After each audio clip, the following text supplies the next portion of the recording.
Magandang hapon po mga kapapa. Welcome sa ating panibagong araw, panibagong vlog.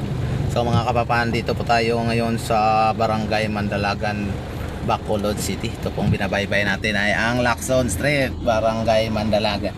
So dito mga kapapa, medyo sa ngayon maulan-ulan ang panahon, no?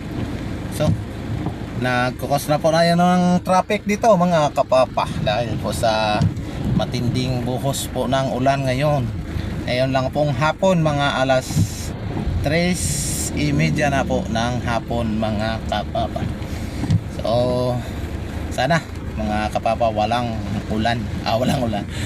baha po na mangyari ngayon, dahil po dito kadalasan po mga kapapa, dito po nagkakukos ng malawakang pagbaha. Dito po yan sa Barangay Mandalagan, Bacolod City. Dito po mismo sa City Mall, no, ng Barangay Mandalagan. So sa ngayon medyo matraffic ang panahon, buhat po ng matinding ulan. So sa ngayon hindi pa tumitila po ang ulan mga kapapa. Sobra pa po ang tindi ng ulan, pero makikita natin dito sa ating salamin na medyo hindi masyadong malakas ang ulan. So ayan. So mga kapapa, salamat po sa inyong walang sawang suporta sa channel ni Papa Riz TV. Yan na po, maraming salamat po sa inyong lahat, no?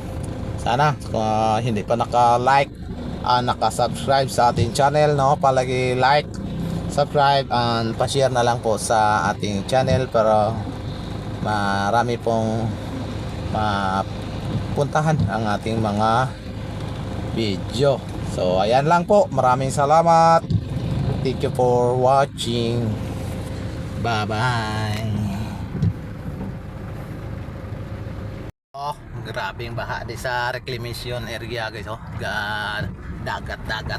Grabing tubig, grabe di guys. Noon amo ni siyang sitwasyon di sa reclamation area, Bacolod City. Grabe ka, swimming pool ang tubig diri mga idol.